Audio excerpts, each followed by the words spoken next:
They say kindness is like a seed you bury in the ground.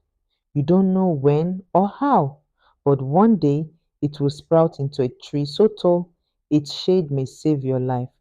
This is the story of how a simple plate of leftover food changed the fate of a family, and how a beggar at the palace gate turned out to be the savior no one expected. The ancient walls of Zazzau stood proud, their clay plaster painted by harmattan winds. Every morning, the sound of the muedzin's call mixed with the clatter of donkey hooves, the smell of fried kosai rising from the market, and the cries of children chasing tires with sticks. At the very center, towering above all else, stood the emir's palace, its wooden gates carved with symbols of lions and spears. And by those gates sat a man most people did not see, Baba Mai-roko. His staff rested beside him, his begging bowl empty except for dust. His kaftan was torn at the shoulders, patched so many times that no one could tell its original color. Unlike the other beggars who shouted and stretched their hands wildly, Baba sat quietly. His eyes followed people, but his mouth spoke only in greetings and strange sayings. Peace pass wealth, he would murmur. Patience is the camel that never dies. Most thought he was mad. Some threw him a coin, others spat near him. But to me, Aisha, daughter of Alhaji Ibrahim, he became more than just a beggar. One hot afternoon, I saw him under the neem tree, eating dry tuwo, no soup, no salt, just plain tuwo dipped in water. My heart tightened. That night, when food was served in our home, I wrapped some leftover masa and miyan taushe into a small calabash. The next morning, I placed it before him. Take, Baba. It is small, but may it fill your stomach. He looked up, and for the first time, his lips spread into a full smile. Allah ya saka da alheri. May God reward you. Aisha, food given in kindness returns with power. From then on, it became a habit. Whenever I passed the palace, I left food for him. Sometimes tuwo shinkafa with stew, sometimes fried kosai, sometimes jollof from last night's meal. And always he would bless me with words that felt like treasures. One day of kindness can wash away 100 days of tears. Even the lion must bow to drink water. No matter how narrow the road, water will carve a path.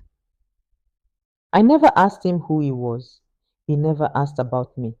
But unknowingly, I was planting seeds that would one day grow into a mighty tree. My father, Alhaji Ibrahim, was treasurer of the palace, trusted by the emir himself. But envy is like fire hidden in grass. His enemies plotted against him. One morning, soldiers stormed our compound. They carried letters sealed with red wax. By the order of the emir, they shouted, Alhaji Ibrahim stands accused of stealing from the treasury. Gasps filled the air. Our neighbors gathered, whispering, some smirking, others shaking their heads. My mother screamed. My father clutched his chest and collapsed. From that day, our compound was filled with shame. Friends stopped visiting. Traders refused to greet us. Even the palace guards who once bowed to my father now mocked him. I sat on the veranda at night, staring into the darkness, tears hot in my eyes. How could the man who taught me honesty be disgraced like this? And in those moments, I heard Baba's words echoing in my mind. No matter how tight the road, water will find a way. On the fourth morning, as the harmattan wind carried dust into the air, something extraordinary happened. The palace gates opened wide, and there he was, Baba Mai-roko, but not the Baba I knew.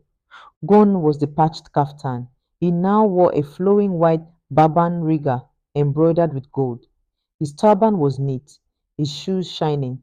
In one hand, he carried a staff not of wood, but of polished silver. in the other a leather briefcase. Our neighbors gasped, Wallahi, is this not the beggar? What kind of magic is this? He walked straight into our compound. His steps were steady, his voice deep.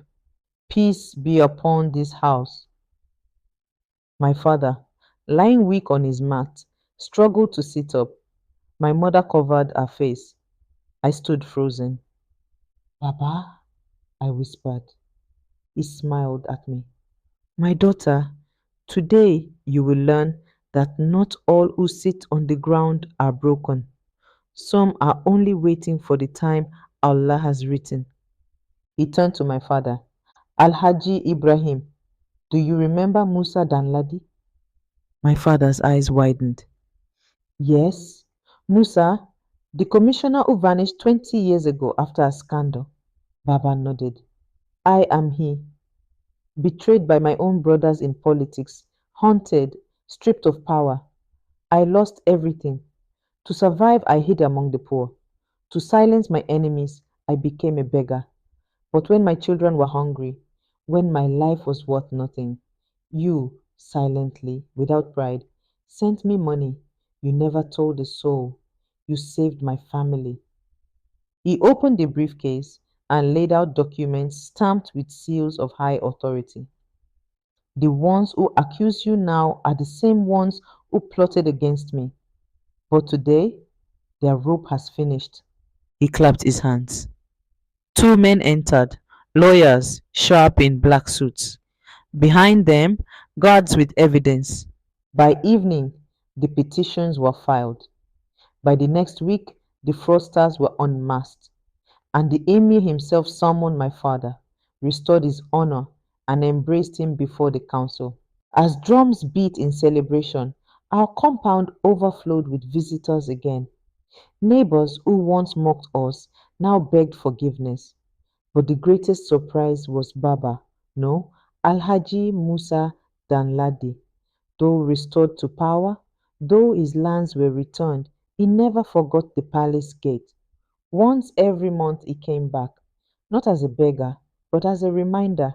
He would sit beneath the neem tree, greeting passers-by, sharing bowls of fura danono, laughing with children.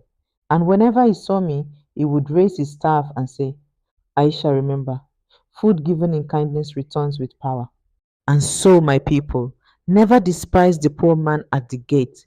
Never mock the one who eats plain tuwo with water. For tomorrow, his hand may be the one Allah uses to save you. Kindness is not wasted. It is like planting millet, small today, but when it grows, it feeds an entire household. And that's the end of the result of kindness. If you enjoyed this story, please like, share, and subscribe to our channel for more.